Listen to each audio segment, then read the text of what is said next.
చెబుతున్న మేము మమ్మల్ని మేము తగ్గించుకొని మీ కొరకు మరణం వరకు బ్రతికే భాగ్యాన్ని దయచేయండి. అలాగే సంఘస్థుల పట్లను, సహోదరుల పట్లను భయము భక్తి కలిగి మమ్మల్ని మేము తగ్గించుకుంటూ మిమ్మల్ని మాత్రమే హెచ్చిస్తూ భూమి మీద బ్రతుకులాగున సహాయం దయచేయమని ఈ ప్రార్థన మీ ప్రేకుమారుడు మా అన్నయ్య యేసుక్రీస్తు నామం అడుగుతాం తండ్రి, ఆమేన్. ముందుగా ఈ అవకాశాన్ని ఇచ్చినటువంటి మన కన్న తండ్రి అయిన దేవునికి, మన ప్రభు అయిన యేసుక్రీస్తు నామమున వందనాలు. అలాగే ఇక్కడ నాకు చెప్పడానికి అవకాశం ఇచ్చినటువంటి మన ప్రిన్సిపల్ గారికి నా ప్రత్యేకమైన వందనాలు. ప్రేమైన దేవుని పిల్లలారా, మనం ఈరోజు నేర్చుకునబోయే పాఠం ఏమిటంటే బ్యాచిలర్ ఆఫ్ బైబిల్ థియాలజీలోని 4వ సంవత్సరం విద్యను అభ్యసింపజేస్తున్న వారి కోసం ఏర్పాటు చేయబడిన పాఠం. అదే దైవత్వం ముసుగులోని మతోన్మాదం. దైవత్వం ముసుగులోని మతోన్మాదం. మతము అనగా ఒక ఇష్టాన్ని లేదా ఒక దైవాన్ని నమ్మడం మతము అంటారు. భారతదేశంలో చాలా మతాలు ఉన్నాయి. ఆ చాలా మతాలు ఉన్నప్పటికీ ఒకప్పుడు భారతదేశాన్ని ఎలా పిలిచేవారు అంటే, భారతదేశం అనగా పరిమిత సహనం కలిగిన దేశము, భారతదేశం అనగా ప్రజాస్వామ్య దేశము, భారతదేశంలో అనేక కులాల వారు ఉంటారు, భారతదేశంలో అనేక మతాల వారు ఉంటారు. ఇంతమంది కలిసి ఉన్నా కూడా వీరు భిన్నత్వంలో ఏకంగా కలిసి ఉన్నారు. వీరి దేశం చాలా గొప్పది, వీరు చాలా గొప్పవారు అని ఒకప్పుడు మన భారతదేశం గురించి మాట్లాడుకుంటునే వాళ్ళు. ఎందుకంటే ఒక గల్ఫ్ కంట్రీస్లో కానీ ఒక వెస్టర్న్ కంట్రీస్లో కానీ ఎలా ఉండేదంటే అక్కడ ఒకే మతం ఉంటుంది. గల్ఫ్ కంట్రీస్ గురించి మనం ఆలోచించినప్పుడు గల్ఫ్ కంట్రీస్లో అంతా కూడా ముస్లిం సహోదరులే మనకు కనబడతారు. వారు ఎవరైనా పరిపాలించాలి ఆ దేశాన్ని అనుకున్నప్పుడు ఆ మతం వారే వారిని పరిపాలిస్తారు. తర్వాత మనం వెస్టర్న్ కంట్రీస్ని మనం చూసుకోగలిగితే అక్కడ కూడా వారు పరిపాలించాలంటే major of the people Christianity కాబట్టి క్రైస్తవులు ఆ మతాన్ని పరిపాలిస్తారు. కానీ మన భారతదేశంలో అలాగ లేదు. మన భారతదేశం విషయం వచ్చేటప్పటికీ మన దేశంలో క్రైస్తవులు ఉన్నారు, హైందవులు ఉన్నారు, బౌద్ధులు ఉన్నారు, జైలు ఉన్నారు, ఇస్లాం వాళ్ళు ఉన్నారు. ఇలా ఇంతమంది కలిసి ఉన్నా కూడా ఒకరే పరిపాలించాలి అన్నది మన భారతదేశం యొక్క సార్వభౌమం కాదు. దీని యొక్క ముఖ్య ఉద్దేశం ఏమిటంటే, ఇంతమంది ప్రజలు ఉన్నా సరే ప్రజల చేత ఎన్నుకోబడిన వాడు మాత్రమే దేశాన్ని పరిపాలించాలి. ఇది మన దేశానికి ఉన్న గొప్పతనం అని ప్రపంచ దేశాలు మన దేశాన్ని పొగడగా మనం వింటూనే ఉన్నాం. కానీ రోజు రోజుకి ఈ భారతదేశంలో ఎలా అవుతుందంటే, దైవత్వం పేరులో మతోన్మాదం పెరిగిపోయి మతోన్మాది కారణమై ఒక మనిషిని మానవబాముగా మారుస్తున్నాడు, ఒక మనిషిని చంపడానికి పాల్పడుతున్నాడు, ఒక మనిషిని దూషిస్తున్నాడు, ఒక మనిషిని తన కోసం, తన మతం కోసం నీవు నా మతంలోకి రావాలి, నీవు నీ మతం చెప్పుకోకూడదు అని అతన్ని దూషిస్తున్నారు. ప్రేమైన దేవుని పిల్లలారా, మతోన్మాదం అనగానే తాను ఇష్టపడుతున్న మతం గురించి తను అనుకోవచ్చు, తప్పులేదు. కానీ తాను ఇష్టపడుతున్న మతాన్ని పక్కన పెట్టి వేరే మతాల జోలికి వెళ్ళి మా మతమే గొప్పది, మీరు మా మతంలోకి రావాలి అనుకోవడాన్ని మతోన్మాదం అంటారు. ఈ మతోన్మాదానికి పేరే ఏంటో తెలుసా? ఈ మతోన్మాదానికి పేరు పెట్టుకున్న పేరే దైవత్వం.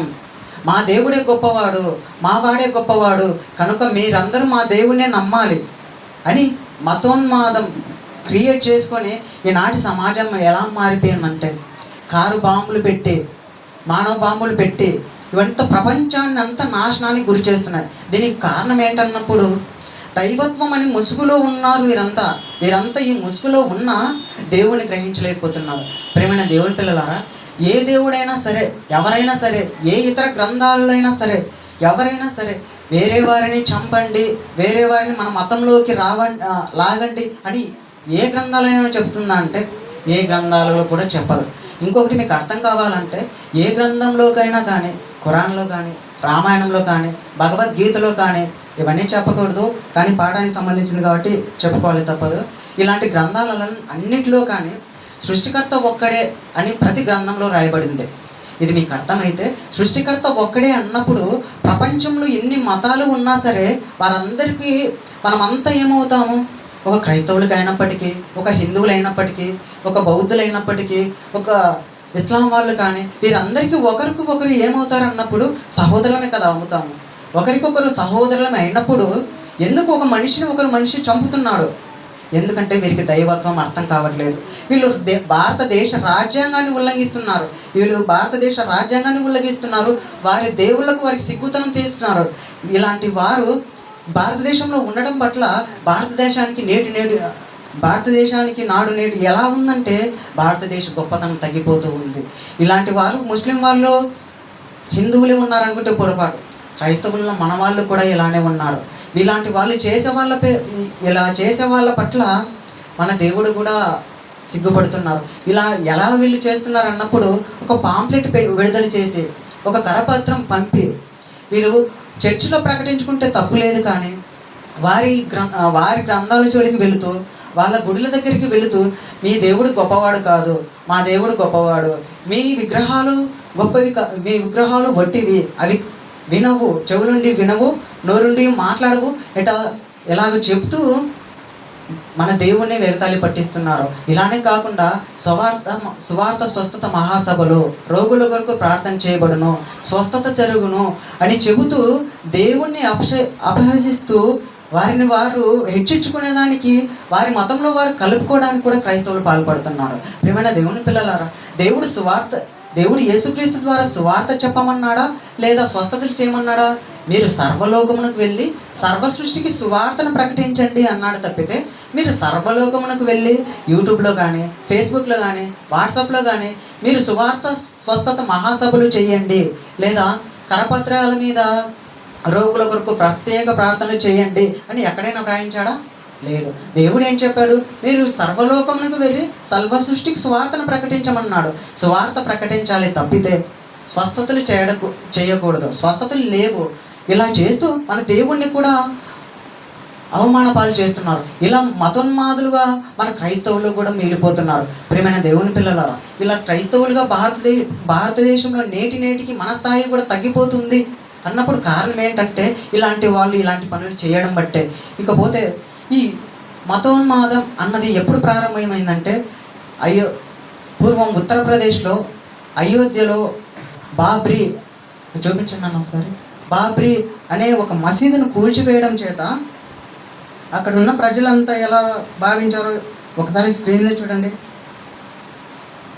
అక్కడ ఉన్నవారు ఎలాంటి వారు, వాళ్ళకి అనుకూలించింది ఎవరు అన్నది చదువుతాను వినండి. అయోధ్య వివాదానికి సంబంధించిన విశ్వ హిందూ పరిషత్ అనుబంధ సంస్థకు చెందిన కార్యకర్తలు పెద్ద ఎత్తున చేరి 1992 డిసెంబర్ 6న బాబ్రీ మసీదును కూల్చివేశారు. హిందూ జాతీయవాద సంస్థలు నిర్వహించిన రాజకీయ ర్యాలీ హింసాత్మకంగా మారడంతో ఉత్తరప్రదేశ్ అయోధ్య నగరంలోని 10వ శతాబ్దానికి హిబ్రూ మసీద్ వారు లక్ష్యంగా మారింది. ఇక్కడ జరిగింది ఏంటంటే, అయోధ్యలో భూగర్భ జలాలలో రాముడు వారి విగ్రహాలు ఉన్నాయి కాబట్టి ఇక్కడ ముస్లింలు ఉండకూడదు అంటే వారి బాబ్రీ మసీదును కూల్చివేయాలి. ఇలా మసీదును కూల్చివేయడం చేత ఇక్కడ నుండి వారిని త్రోసివేయబడతారు. కాబట్టి మా దేవుడు మాత్రమే ఇక్కడ ఉంటాడు అని యోచించిన ఆనాటి మనుషులు ఏం చేశారంటే బాబ్రీ మసీదును కూల్చివేస్తారు. ఈ కూల్చివేసిన వారికి అనుమతించింది ఎవరంటే Bharatiya Janata party, BJP party. వీరిని అనుమతించి మీరు చెయ్యండి అని చెప్పి వీరికి ఒకరిని అధికారిగా నియమించారు. అతని పేరే ఎల్కే ఆద్వానీ. ఈ ఎల్కే ఆద్వానీ ఆధ్వర్యంలో బాబ్రీ మసీదును కూల్చివేశారు. ఇలా అయిపోయింది, ఇంతటితో అయిపోయింది అనుకునే లోపే, అది మర్చిపోయే లోపే ఇంకో సందర్భం జరిగింది. అది చూడండి. అదేంటంటే గోధ్రాలోని రైలు దహనము. ఈ గోధ్రాలోని రైలు దహనం ఎందుకు జరిగిందంటే, దానికి సంబంధించిండే అయోధ్యలో జరిగిన దీనికి భిన్నంగా జరిగింది. అది కూడా చదువుతా వినండి ఒకసారి. గోధ్రా రైలు దహనం అనేది 2002 ఫిబ్రవరి 27న గుజరాత్లోని గోధ్రా రైలు స్టేషన్ వద్ద సబర్మతి ఎక్స్ప్రెస్ రైలు తగలబడగా 59 మంది దుర్మరణం పాలై దుర్ఘటన జరిగింది.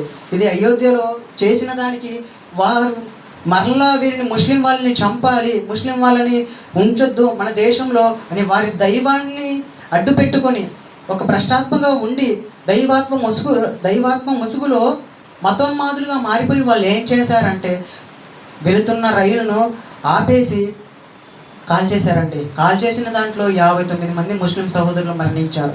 ఇలా వీళ్ళంతా చేస్తున్నారు, వారి దేవుని కోసం వీళ్ళంతా చేస్తున్నారు, ఇప్పుడు మేం చేస్తే తప్పేంటి అని ముస్లిం వాళ్ళు అనుకున్నారు. ముస్లిం వాళ్ళు అనుకున్న తర్వాత వాళ్ళు ఏం చేశారో తెలుసా? వాళ్ళు ఏం చేశారంటే భారతదేశానికి ముఖ్య పట్టణమైన ముంబైలో వారు అరేబియా సముద్రం ద్వారా పాకిస్తాన్ నుండి ముంబైకి చేరుకొని తాజ్ హోటల్లో ఉండి 2 దినాలు 2 పగుళ్ళు 3 రాత్రులు ఉండి వాళ్ళు ఏం చేశారు తెలుసా? ఎంతోమందిని పోలీసులు చంపేశారు, మారణకాండకు సృష్టించారు. వారు చేశారు, ఇప్పుడు మేము చేస్తే తప్పేంటి అని ఒకరి పట్ల ఒకరు వివాదం చెందుకొని వారు ఏం చేశారంటే ఒకరిని ఒకరు చంపుకుంటున్నారు. వీరందరికీ ఎవరి పేరు చెప్పుకున్నారంటే ముస్లిం వాళ్ళైతే ఏమంటున్నారు? జై జిహాద్ అంటున్నారు. అంటే మేము మా దేవుని పని చేస్తున్నాము తప్ప మా పని చేయట్లేదు అంటూ ఒకరిని ఒకరు చంపుకుంటున్నారు. ఏ దేవుడైనా కానీ ఎవరైనా కానీ ఏమని చెప్తారండి? మీ పొరుగు వారిని ప్రేమించండి, మీ శత్రువునైనా ప్రేమించండి అని చెప్తారు కదా. కానీ ఇక్కడ వీళ్ళంతా ఏం చేస్తున్నారు? వాళ్ళు చంపుకుంటూ వాళ్ళంతా పెట్టుకున్న పేరేంటి తెలుసా? మేము దేవునికి సేవ చేస్తున్నాము, మేము దేవుణ్ణి ప్రకటిస్తున్నాము, మా కులమే మా మతమే ఇక్కడ ఉండాలి, కాబట్టి మేము మాత్రమే ఇక్కడ ఉండాలి, మమ్మల్ని చంపిన వారిని మేము ఎందుకు చంపకూడదు? వారి దైవాన్ని అడ్డు పెట్టుకొని వాళ్ళు చంపారు, మరి మా దైవాన్ని అడ్డు పెట్టుకొని మేము చంపకూడదా అనుకొని ఒకరి పట్ల ఒకరు వివాదాలు చెందుతూ ఒకరంటే ఒకరు పడక సస్యశ్యామలంగా ఉన్న భారతదేశాన్ని నేడు ఎవరు పాడు చేసింది అంటే దైవత్వం ముసుగు పెట్టుకొని పాడు చేసింది ఎవరంటే మతోన్మాదులు. వీరికి ఏం కావాలి? వారి మతం మాత్రమే ఉండాలి. వారి దేవుడు లేకపోయినా వారికి పర్వాలేదు, వారి దేవుని గురించి వాళ్ళు ఎలానో చెప్పరు, వారి దేవుడు లేకపోయినా వారికి పర్వాలేదు. ఈ భారతదేశం అంతా మా మతంతో నిండిపోవాలి, ఈ భారతదేశం అంతా మేమే అధికారం కలిగి ఉండాలి. ఇవన్నీ జరుగుతున్నా సరే పోలీసులు ఎందుకు ఆపలేదో తెలుసా? భారతదేశంలో ఎక్కువ శాతం మంది హిందువులే ఉంటారు. ఈ హిందువులంతా ఎన్నుకునేది ఎవరు? వాళ్ళని ఎన్నుకుంటారు. వాళ్ళని ఎన్నుకున్న తర్వాత వాళ్ళు ఏం చేస్తారు? వాళ్ళకి సపోర్ట్గా మారుతారు. కాబట్టి ఏలడం మా చేతుల్లో ఉంది కనుక ఎవరు వస్తే ఈ క్రైస్తవులను ఈ ముస్లిం వాళ్ళని భారతదేశంలో లేకుండా చేస్తాము అని వారంతా ఆలోచించి ఏం చేస్తున్నారు తెలుసా? వాళ్ళకు నచ్చిన వాళ్ళనే భారతదేశంలో ఏలుకుంటున్నారు. ఇలా ఏలుకున్న తర్వాత ఇన్ని దాడులు జరుగుతున్నాయి, ఇన్ని హత్యలు జరుగుతున్నా పోలీసులు ఎందుకు అరెస్ట్ చేయలేదు అంటే వీరంతా మా వాళ్ళు, వీరికి అధికారం ఇచ్చింది మేమే కనుక వీరు ఏం చేసినా సరే మేము సైలెంట్గానే ఉంటామంటున్నారు. వీళ్ళు రాజ్యాంగాన్ని ఉల్లంఘిస్తున్నారు. రాజ్యాంగం ఉల్లంఘిస్తే according to the Indian constitution ఏమవుతుంది? వారికి జైలు శిక్ష పడాలి. కానీ ఎన్ని జరుగుతున్నా సరే వీరెందుకు నిమ్మకు నీరెట్టినట్టు ఉన్నారంటే వీరికి అధికారం ఇస్తుంది పైన ప్రభుత్వం, వీళ్ళంతా ఎన్నుకున్న ప్రభుత్వము వీళ్ళకి అధికారం వస్తుంది. ఇలా ఇస్తుంది కనుక వీరు ఇన్ని దారుణాలు చేస్తున్నారు, ప్రజల మధ్య ఇన్ని బాహాటంగా చేస్తున్నారు. అందరు చూస్తుండగానే చర్చిలు పడగొడుతున్నారు, అందరు చూస్తుండగానే చంపుతున్నారు, అందరు చూస్తుండగానే హింసిస్తున్నారు, అందరు చూస్తుండగానే వీడియోలు తీసుకుంటూ జై శ్రీరామ్ అని అంటున్నారు. ఇది ఎక్కడ వారి మతాలలో ఎక్కడైనా చెప్పబడిందా ఇలా చెయ్యమని? అంటే వీరందరి మతాలలో కూడా ఎక్కడ కూడా చెప్పబడలేదు ఇలా చెయ్యండి, ఇలా ప్రకటించండి, వేరే వారిని హింసించండి ఇలా అని ఏ మతంలో కూడా చెప్పలేదు. ఇలా చెప్పకపోయినా వీళ్ళెందుకు చేస్తున్నారంటే దైవత్వాన్ని అడ్డం పెట్టుకున్నారు. దైవత్వాన్ని అడ్డం పెట్టుకుని వీళ్ళు మతోన్మాదులుగా మారి ఏం చేస్తున్నారంటే మారణకాండాలు సృష్టిస్తున్నారు. ఇలా మారణకాండం సృష్టించడం వల్ల ఏం జరిగిందంటే భారతదేశంలో నేడు జమ్మూ కాశ్మీర్లో 420 సంస్థలు ఏర్పడ్డాయండి. పాకిస్తాన్ నుండి వచ్చి నేడు జమ్మూ కాశ్మీర్లో 420 సంస్థలు ఏర్పడ్డాయి. ఎందుకు ఏర్పడ్డాయో తెలుస్తా? ఎవరు కనిపిస్తే వాళ్ళని చంపేయాలని, ఎవరు కనిపిస్తే జై జిహాద్ అని వారిని చంపేయాలని ఒక పట్టు కలిగి వారంతా కూడా ఇప్పుడు కూడా 420 సంస్థలు కలిగి జమ్మూ కాశ్మీర్లో నివసిస్తున్నారు. దీని అంతటి కారణం ఎవరు అన్నప్పుడు మతోన్మాదం. ఈ మతోన్మాదం అనేది మనిషిని నాశనం చేస్తుందని తప్పితే మనిషిని బాగు చేయదు. ఒక మనిషి ప్రాణం తీసే ముందు అతన్ని కాపాడాలంటే ఎంత కష్టమో ఆలోచించాలి కదా. ఒక డాక్టరు ఒక మనిషిని కాపాడాలంటే వెళ్ళి డైరెక్ట్గా కాపాడలేడు. ఒక ఎంబీబీఎస్ చదవాలంటే సాదాసీదనం కాదు. కష్టపడి చదివి సర్టిఫికేట్ తెచ్చుకొని అప్పటికి అతన్ని బ్రతికిస్తాడా అంటే అప్పటికి కూడా తెలియదు. మంచి వైద్యుడు ఏం చేస్తాడంటే ప్రాణాన్ని రక్షిస్తాడు, ఎంత కష్టమైనా సరే రక్షించాలి అనుకుంటాడు. కానీ నేడున్న సమాజం ఏం చేస్తుందంటే మతోన్మాదం పేరుతో మనిషినే చంపేస్తుంది. ఈ మతోన్మాదం, ఈ మతం అనేది ఎలా ఉంటుంది? ఇది మనిషిని మాత్రమే ప్రభావితం చేస్తుందా లేదా మనిషి మరణించిన తర్వాత కూడా ప్రభావితం చేస్తుందా అన్న ఒక మాటను మనం చూసుకోగలిగితే మత్తయి సువార్త 23వ అధ్యాయం 15వ వచనం చదవండి.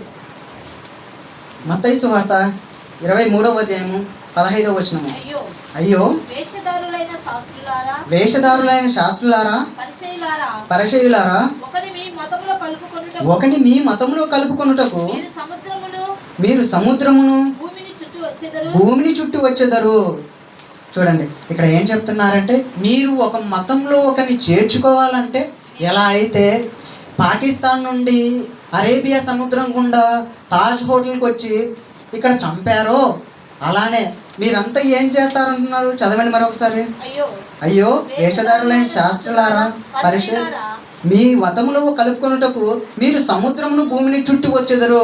చూడండి, ఇది క్రీస్తు వారు ఎప్పుడో చెప్పారండి. కానీ నేడు ఉన్న సమాజం ఎలా చేస్తుందంటే, తమ మతాన్ని తను కాపాడుకోవడం కోసం దైవత్వాన్ని అడ్డం పెట్టుకొని మతోన్మాదం పేరుతో మనిషిని చంపుతున్నారు. వీరందరికీ భూమి మీద శిక్ష పడుతుంది. భూమి మీద మరణిస్తారు. మరణించిన తరువాత వీరికి ఏ శిక్ష ఉంటుందో చదవండి. తర్వాత అతడు కలిసినప్పుడు అతను మీకంటే రెండంతలు నరక పాత్రంగా చేయుదురు. నరకం అంటేనే భయంకరం అండి. అక్కడ అగ్ని ఆరదు, పురుగు చావదు. మరి ఇలాంటి వాడికి ఎలా అవుతుందంట?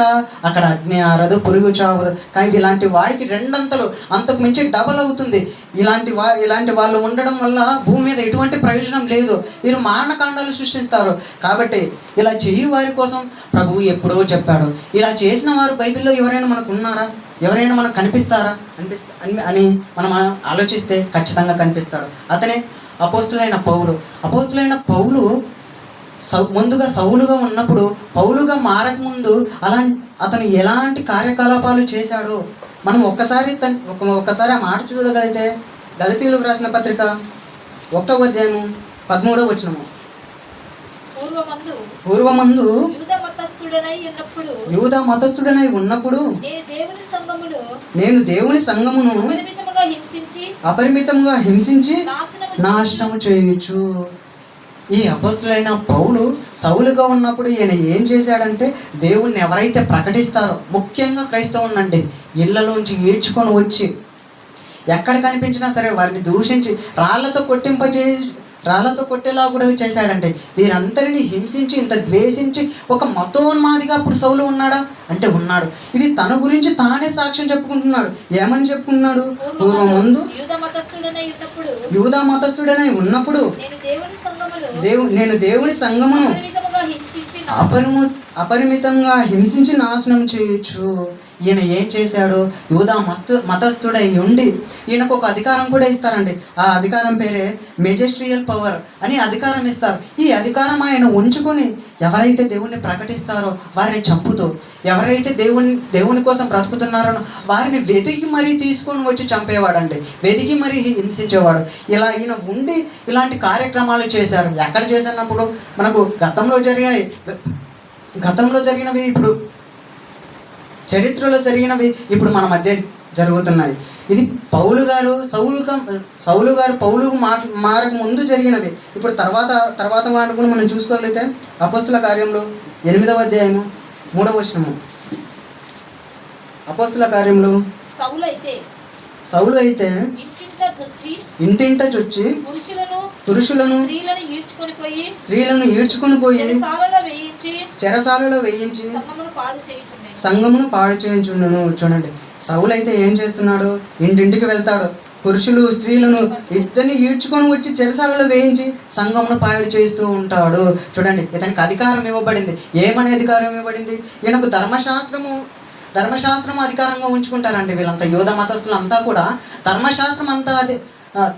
ధర్మశాస్త్రం అంతా అధికారంగా ఉంచుకుంటారు. కానీ ధర్మశాస్త్రంలో ఉన్నవి పాటిస్తారంటే పాటించరు. వీళ్ళకి కావాల్సింది ఏంటంటే, వీరికి నచ్చిందే వీరికి కావాలి. ఇక్కడ కూడా ఏం చేశాడంటే సౌలు గారు దేవుడు ఇచ్చిన ధర్మశాస్త్రాన్ని పెట్టుకున్నారో తప్పితే, దైవత్వాన్ని ముందు ఉంచుకుంటున్నారో తప్పితే, ఆ ముసుగు పెట్టుకొని మతోన్మాదిగా మారి మనుషులందరినీ ఇంట్లో నుంచి ఈడ్చుకొని వచ్చి చంపేస్తున్నాడంటే ఇలా సౌలు గారు చేస్తూ ఉన్నారు. మరొక మాట చదువుదాము.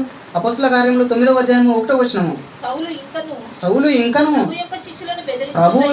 ప్రభు యొక్క శిష్యులను బెదిరించుటయును హత్య చేయుటయును తనకు ప్రాణాధారమైనట్టు ప్రధాన యాజకుని యొద్దకు వెళ్ళి ఈ మార్గమందున్న పురుషులనైనను స్త్రీలనైనను కనుగొనిన ఎడల వారిని బంధించి యెరూషలేమునకు తీసుకుని వచ్చుటకు దమస్కులోని సమాజంలో వారికి పత్రికలిమ్మని అడిగాను.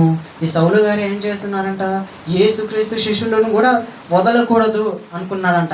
ఎవరైతే మార్గ మధ్యలో కనిపిస్తారో వాళ్ళని బంధించి యెరూషలేమునకు తీసుకుని వచ్చుటకు దమస్కులో ఉన్న సమాజ మందిరంలో వారికి పత్రికలు ఇవ్వమని అడుగుతాడండి. ఇంత క్రూరంగా ఉన్నాడండి సౌలు. ఇంత క్రూరంగా ఉండి మతోన్మాదిగా ఉన్నాడు. చివరికి తానంతా చేస్తున్నది ఎవరి కోసం అంటున్నాడు తెలుసా? నేను దేవుని కోసమే చేస్తున్నాను, నేను ధర్మశాస్త్రం పాటిస్తున్నాను అని అనుకున్నాడు. నేడున్న ముస్లిం వాళ్ళు కూడా ఏమనుకుంటున్నారు, జై జిహాద్ అని ఒక మనిషి చంపుతూ, ఒక మనిషిని హింసిస్తూ, వేరే మతాల వారిని హింసిస్తూ, వారు ఏదో దేవుని కోసం మేము చేశామని చెప్పుకుంటున్నారు తప్పితే వాళ్ళు చేస్తున్నది దేవుని కోసం కాదు. వారు స్వజాత నాశనం కోసం వారు చేసుకుంటున్నారు. వీరందరి గురించి బైబిల్లో ఎప్పుడో ఒక మాట వ్రాయించాడు దేవుడు. ఆ మాటను మనం చూసుకోగలిగితే యోహాను సువార్త 16వ అధ్యాయం 2వ వచనము. యోహాను సువార్త వారు మిమ్మును సమాజ మందిరంలో నుండి వెలివేయబడుదురు, మిమ్మును చంపు ప్రతివాడు తాను దేవునికి సేవ చేయుచున్నాను అనుకున్న కాలం వచ్చుచున్నది. చూడండి, జై జిహాద్ అని ఒక మనిషి చంపుతున్నాడు, మరి దేవుని పేరు చెప్పి చంపుతున్నాడంటే యేసుక్రీస్తు వారు ఎప్పుడో చెప్పారండి, ఇలాంటివన్నీ జరుగుతాయి, ఇలాంటివన్నీ భూమి మీదకి సంభవిస్తాయి. ఇలాంటివన్నీ భూమి మీదకి సంభవించిన నీవు ఎలా ఉండాలో తెలుసా? నువ్వు క్షమాగుణం కలిగి ఉండాలి. ఎవరిని క్షమించాలి? నిన్ను ప్రేమించే వారిని మాత్రమే కాదు, నిన్ను ద్వేషించే వారిని కూడా క్షమించాలి. ఇలా క్షమిస్తే ఒకరి పట్ల ఒకరు ఎలా అవుతారో తెలుసా? ఒకరి పట్ల ఒకరు సమాధానపడి కలహములు, మత్సరములు, భేదములు వారి మధ్య ఉండకుండా ఎలా అవుతారో తెలుసా? వారిద్దరూ ఎలా అవుతారంటే వందనం వచనం చెల్లించుకొని వారిద్దరు ఏక మనస్సు కలిగి వారిని ఒకరినొకరు ప్రేమించుకుంటాడు. ఇదే మాట మనకు యేసుక్రీస్తు వారు చెప్పారు. చూడండి, మత్తయి సువార్త 5వ అధ్యాయం 44వ వచనము. మత్తయి సువార్త నేను మీతో చెప్పున్నదేమనగా మీరు మీ పరలోకమందున్న మీ తండ్రికి కుమారులై ఉండునట్లు మీ శత్రువులను ప్రేమించుడి, మిమ్మల్ని హింసించున్న వారి కొరకు ప్రార్థన చేయుడి. తర్వాత చదవండి అక్క. ఆయన చెడ్డవారి మీదను మంచి వారి మీదను తన సూర్యుని ఉదయింపజేసి నీతిమంతుల మీదను వర్షం కురిపింపజేస్తున్నాడు. దేవుడు ఏం చేస్తున్నాడు? చెడ్డవారి మీదను మంచి వారి మీదను వర్షం కురిపింపజేస్తున్నాడు, వెలుగునిస్తున్నాడు. ఇలాంటి దేవుడిని ధరించుకున్న నీవు క్రీస్తు క్షమాగుణంలో ఎలా ఉండాలి? ముందు ఆయన ఒక మాట చెప్పాడు. ఆ మాట ఏంటంటే, నేను మీతో చెప్పున్నదేమనగా మీరు 43వ వచనం అక్క, నీ పొరుగు వారిని ప్రేమించి నీ శత్రువుని ద్వేషించమని చెప్పిన మాట మీరు విన్నారు కదా. ఇప్పుడు యేసుక్రీస్తు వారు ఏం చెప్తున్నారంటే, నేను నీ పొరుగు వారిని ప్రేమించి నీ శత్రువుని ద్వేషించమని చెప్పబడిన మాట మీరు విన్నారు కదా అని అంతటితో ఆపవేయకుండా తర్వాత ఎందుకు చెప్తున్నాడంటే, మీరు శత్రువులను అయితే ప్రేమించరు, మీ పొరుగు వారిని ప్రేమిస్తారు. ఒకవేళ శత్రువుని ప్రేమించకపోతే, నేడు ఉన్న సమాజంలో మీ చర్చిని కానీ కూల్చివేస్తే, మిమ్మల్ని మాత్రం చంపేస్తే, అతను చంపేశాడు, మీరేం చెప్పారు? మీ పొరుగు వారిని ప్రేమించమన్నారు, మీ ద్వేషించే వారిని ద్వేషించమన్నారు ముందు. కాబట్టి ఆయన మమ్మల్ని ద్వేషించాడు, మేము ద్వేషిస్తే తప్పేంటి? ఆయన మా చర్చి పడగొట్టాడు, మేము వారి దేవాలయం పడగొడితే తప్పేంటి అని ఇలా దేవుణ్ణే ద్వేషిస్తారు. వాళ్ళు జై జిహాద్ అంటారు, అప్పుడు నువ్వు జై జీసస్ అని దేవుని పేరట మానవహోమం సృష్టిస్తావు. కాబట్టి యేసుక్రీస్తు వారు ఇదంతా భవిష్యత్తును అంతా ఎరిగి ఏం చెప్తున్నాడు? తర్వాత మాట చదవండి. నీ శత్రువులను ప్రేమించుడి, మిమ్మల్ని హింసించుచున్న వారి కొరకు ప్రార్థన చేయుడి. చూడండి, ఇలాంటివన్నీ భవిష్యత్తులో జరుగుతాయి. కాబట్టి యేసుక్రీస్తు వారు ఏం చెప్పారంటే, మీ శత్రువులను ప్రేమించండి. మీ చర్చిలు పడగొట్టినా, మిమ్మల్ని హింసించినా, మీకు ఏ అపాయం చేసినా వారిని అందరినీ ప్రేమించండి, వారి కోసం ప్రార్థన చేయండి అని చెప్పాడు. ఇంత గొప్పదైన బైబిల్ను అనుసరించిన వారు ఎవరైనా ఉన్నారండి, ఖచ్చితంగా ఉన్నారు. గ్రాహం స్టెయినిస్ అనే వ్యక్తి, అది చూపించండి ఒకసారి. గ్రాహం స్టేయిస్ అనే వ్యక్తి, గ్రాహం స్టూవర్ట్ స్టెయినిస్, ఈయన 18 జనవరి 1941, 23 జనవరి 1999 ఒక ఆస్ట్రేలియన్ క్రైస్తవ మిషనరీ. ఈయన ఒడిశాలో కుష్ఠరోగులకు మరియు గిరిజనులకు చేసిన సేవలకు ప్రసిద్ధి చెందాడు. ఈయన ఏం చేసేవారంట, తన సువార్త తను ప్రకటించుకుంటూ కుష్ఠుల కోసము, రోగుల కోసము సేవ చేసుకుంటూ ఉన్నాడంట. ఇలాంటి సేవ చేసుకున్న వారిని ఏం చేశారంటే, మత ఛాందసవాదులు, మతోన్మాదులు ఏం చేశారంటే, ఆయన నిద్రిస్తుండగా ఆయన కారులో ఆయన 2 పిల్లలతో పాటు సజీవ దహనం చేశారంట. ఒకరి పేరు ఫిలిప్పు, ఒకరి పేరు తిమోతి. వారిద్దరు ఎంత వయసు అన్నప్పుడు, ఒకరి వయసు 10 సంవత్సరాలు, ఇంకొకరి వయసు 6 సంవత్సరాలు. ఇలా 10 సంవత్సరాలు 6 సంవత్సరాలు ఉన్న ఈ 2 పిల్లల్ని కూడా కొంచెం కూడా క్షమాగుణం లేకుండా బజరంగ దళ్ వాళ్ళు వీరిని కాల్చివేయడం జరిగింది. ఇలా కాల్చివేసిన తర్వాత వీరి భార్య వీరి కోసం ఏమంటుందో చదవండి. అది క్షమాగుణం అనేది కదా, అక్కడ చదవండి. భర్త మరియు పిల్లలు మరణం తర్వాత ఆయన భార్య గ్లాడీ సెయిన్స్ హంతకులను క్షమించినట్లు ప్రకటించింది. ప్రపంచం దృష్టిని ఆకర్షించారు. ఆమె సేవలకు గుర్తింపుగా 2005లో భారత ప్రభుత్వం ఆమెకు పద్మశ్రీ పురస్కారాన్ని ఇచ్చింది. చూడండి, ఈయన యేసుక్రీస్తు వారు ఏం చెప్పారో, మీ శత్రువుల్ని ప్రేమించండి, వారి కోసం ప్రార్థన చేయండి అని యేసుక్రీస్తు వారు ఏం చెప్పారో ఇలాంటిది చేసిందా అంటే చేసింది. భర్త చనిపోయినా, చిన్న పిల్లలు చనిపోయినా ఈమె ఏం చేసిందంటే శత్రువుల్ని ప్రేమించింది. ఎందుకు ప్రేమించింది, ఎందుకు ఇలా చేసింది అన్నప్పుడు ఆమె మనస్సులో ఏం జరిగిందంటే, ఆమె మనస్సులో బైబిల్ ఉంది. ఆమె మనస్సులో ఏముంది అన్నప్పుడు ఆమె మనస్సులో వాక్యం ఉంది. వాక్యం ఉన్నప్పుడు ఏం చేస్తారు అన్నప్పుడు శత్రువులను కూడా ప్రేమిస్తారు. శత్రువులను ప్రేమించిన తర్వాత ఏం జరుగుతుంది, ఏ భారతదేశం అయితే అనుమతించిందో గ్రాహం స్టెయినిస్ను చంపమని, అదే భారతదేశము పిలిచి మరి సన్మానం చేసి అవార్డు ఇచ్చింది. ఇంత గొప్పగా చేసింది ఎవరు అన్నప్పుడు యేసుక్రీస్తు వారు. చెప్పిన మాట ఆమె పాటించినందువలన గొప్పగా అయ్యింది, భారతరత్న అవార్డు వచ్చింది. ఇలా యేసుక్రీస్తు వారు చెప్పిన మాటలన్నీ మనము వింటే ప్రపంచంలో ఏ మతము, ఏ కులము, ఏ విభేదము, ఏ మతోన్మాదము ఉండవు. ఒకరి పట్ల ఒకరు సమాధానం కలిగి ఒకరిని ప్రేమించుకుంటూ వందనవచనం చేసుకుంటూ ఇస్లాం సహోదరులైన మన సహోదరులే, క్రైస్తవులు కూడా మన సహోదరులే, బౌద్ధులైనా, జైనులైనా, హిందువులైనా వీరందరూ కూడా మన సహోదరులే. కనుక వీరందరి పట్ల మనం ఎలా ఉండాలి అన్నప్పుడు సహోదర భావం కలిగి ఉండాలి. ఒకరి పట్ల ఒకరు సహోదర భావం కలిగి ఉంటే మన మధ్య ఏముంటుంది అన్నప్పుడు ఐక్యత ఉంటుంది. ఐక్యత ఉన్నప్పుడు మనం ఎలా ఉంటాము, ఏ మారణకాండాలు జరగవు, ఏ కారు దాడులు జరగవు, ఏ బాంబులు రావు, ఏ మానవ బాంబులు జరగవు. ఇలా చేయాలన్నప్పుడు ఏం చేయాలి, క్రీస్తు మాట వినాలి.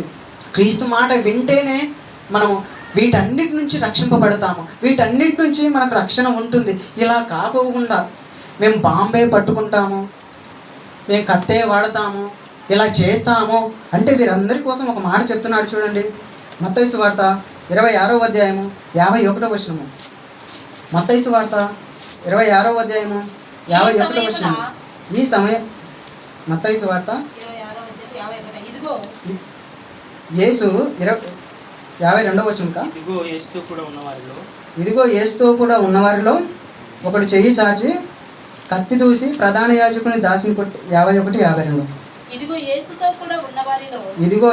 కూడా ఉన్నవారిలో ఒకడు చెయ్యి చాచి కత్తి దూసి ప్రధాన యాజకుని దాసుని కొట్టి వాని చెవి నరికెను. ఈ సందర్భం అందరికి తెలిసింది. ఇక్కడ ఏం చేస్తారంటే చెవి నరుకుతాడు. చెవి నరికిన తర్వాత బలాదాసుడా అని యేసుక్రీస్తు వారు అతనితో అంటాడా అన్నాడు. అలా అనుకోకుండా ఏం చెప్తున్నాడు చూడండి. తర్వాత యేసు నీ కత్తి వరలో తిరిగి పెట్టము, కత్తి పట్టుకుని వారందరూ కత్తి చేతనే నశింతురు.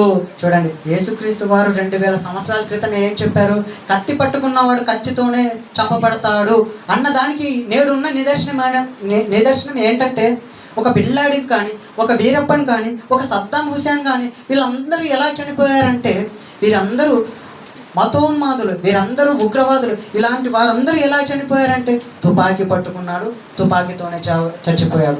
యేసుక్రీస్తు వారు చెప్పారు, యేసుక్రీస్తు వారు ఏమని చెప్పారు? కత్తి పట్టుకున్నవాడు కత్తితోనే చంపబడతాడు. కాబట్టి వాళ్ళందరూ తుపాకీ పట్టుకున్నారు, తుపాకీతోనే చంపబడ్డారు. కాబట్టి మన రాజ్యం మనం నిలిచి ఉండాలంటే, మన ప్రేమ, మన ఐక్యత ఇది ప్రపంచం అంతా నిలిచి ఉండాలంటే ఏం చేయాలంటే బైబిల్ను పాటించాలి. బైబిల్లో ఉన్నట్టు ప్రపంచానికి చెప్పాలి. స్వస్థతల కోసమో, రోగుల కోసమో ఏదో వస్తుందనో దేవుని నమ్మక మతోన్మాదులుగా మనం ఉండకోకుండా దేవుని రాజ్యం వెతుకుతూ మనమందరం కూడా ఎలా ఉండాలంటే క్షమాగుణం కలిగి ఉండాలి. యేసుక్రీస్తు వారు సిలువలో నిందిస్తున్న పక్కనున్న దొంగ నిన్ను నువ్వు రక్షించుకొని మమ్మల్ని రక్షించుకొని దూషిస్తున్న యేసుక్రీస్తు వారు ఏం చేశారంటే క్షమిస్తున్నారు. తండ్రి వీరేమి చేయుచున్నారో వీరు ఎరుగరు కనుక వీరిని క్షమించండి అని క్షమాగుణంతో ఈ ప్రపంచాన్ని అంతా క్షమించాడు. ఇలా క్షమిస్తూ యేసుక్రీస్తు వారు ఒక విప్లవాన్ని స్టార్ట్ చేశారు. ఆ విప్లవం పేరు ప్రేమ విప్లవం. ఈ ప్రేమతో ఏం చేయొచ్చు తెలుసా? ప్రేమ సమస్తమైన కల్మషమును కప్పును. ఒక ప్రేమ ఉంటే దాని లోపల ఏ లోటుబాట్లు ఉండవు, ఏ అహింసలు, ఏ మార్గంలో ఏవి ఉండవు. ఒకరి పట్ల ఒకరు ఎలా ఉంటామంటే సహోదరుని ప్రేమించుకుంటూ ఒకరిని ఒకరు కాపాడుకుంటూ, నువ్వు నా సహోదరుడివి, నేను నీ సహోదరుని, ఒకరి పట్ల ఒకరు వందనం వచనం తెలుపుకుంటూ ఉంటే ఈ మతోన్మాదం అంటూ ఉండదు. కాబట్టి కత్తి పట్టుకున్నవాడు కత్తితో చంపబడతాడు, బాంబు పట్టుకున్నవాడు బాంబుతో పేలిపోతాడు. సద్దాం హుసేన్ గన్ను పట్టుకున్నాడు, గన్నుతో చంపబడ్డాడు. కానీ యేసు ఏం చేశాడంటే ప్రేమ విప్లవాన్ని స్టార్ట్ చేశాడు. ఆయన విప్లవం ఆరిపోయిందా అంటే నేడు ఇప్పటి వరకు ఆరిపోలేదు. ఆయన విప్లవం ఇప్పటి వరకు ఉందా? ఆయన రాజ్యం ఇంకా ఉందా అంటే ఒక మాట చూసుకోగలిగితే ప్రకటన గ్రంథము 11వ అధ్యాయము 15వ వచనము. ప్రకటన గ్రంథము 11వ అధ్యాయము 15వ వచనము. ఏడవ దూత బూర ఊదినప్పుడు పరలోకంలో గొప్ప శబ్దం పుట్టెను. ఆ శబ్దములు ఈ లోక రాజ్యము మన ప్రభు రాజ్యమును ఆయన క్రీస్తు రాజ్యం ఆయను ఆయన యుగ యుగముల వరకు ఏలుననెను. చూడండి, ఈయన రాజ్యం ఎప్పటి వరకు ఏలుతుందంట? యుగ యుగముల వరకు ఏలుతుంది. ఎందుకు ఏలుతుంది? ఎందుకు ఇది నశించలేదు? ఎందుకు దీనికి మరణం లేదన్నప్పుడు ఆయన ప్రపంచాన్ని అంతా ప్రేమించాడు. ప్రపంచాన్నంతా ప్రేమించి ప్రపంచానికంతా క్షమాగుణం నేర్పించి ఇక్కడ నుండి వెళ్ళిపోయాడు. కాబట్టి ఈ విప్లవం మారిపోదు. ఈ విప్లవం ఇలానే ఉంటుంది. ఎప్పటి వరకు ఉంటుంది ఈ భూమి మీద అన్నప్పుడు యేసుక్రీస్తు వారి రెండవ రాకడ వరకు ఉంటుంది. కాబట్టి కత్తి పట్టుకున్నవాడు కత్తితోనే చంపబడతాడు, బాంబు పట్టుకున్నవాడు బాంబుతోనే పేల్చబడతాడు. కాబట్టి మనమంతా ఏం చేయాలంటే, మనమంతా ఎలా ఉండాలంటే మనం దేవుని వాక్యాన్ని చేత పట్టుకోవాలి. దీనిలో ఎటువంటి మతోన్మాదం లేదు, ఎటువంటి కలహము లేవు. మనం ఎలా కలిగి ఉండాలో, సహోదరుల పట్ల ఎలా ఉండాలో ఇవన్నీ కూడా దేవుడు మనకు బైబిల్లో రాయించాడు.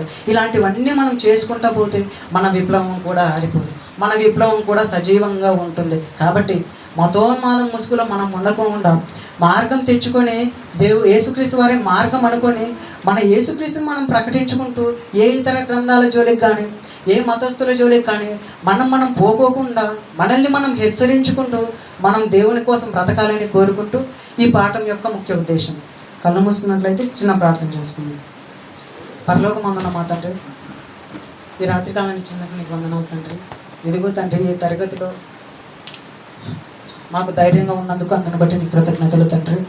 విన్న మీ పిల్లలకు సమయోచితమైన జ్ఞానాన్ని దయచేసినందుకు అందును బట్టి నీకు వందనాలు తండ్రి.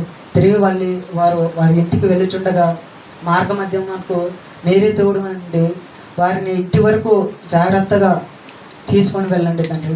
ఇదిగో తండ్రి, సంఘాన్ని దీవించండి తండ్రి.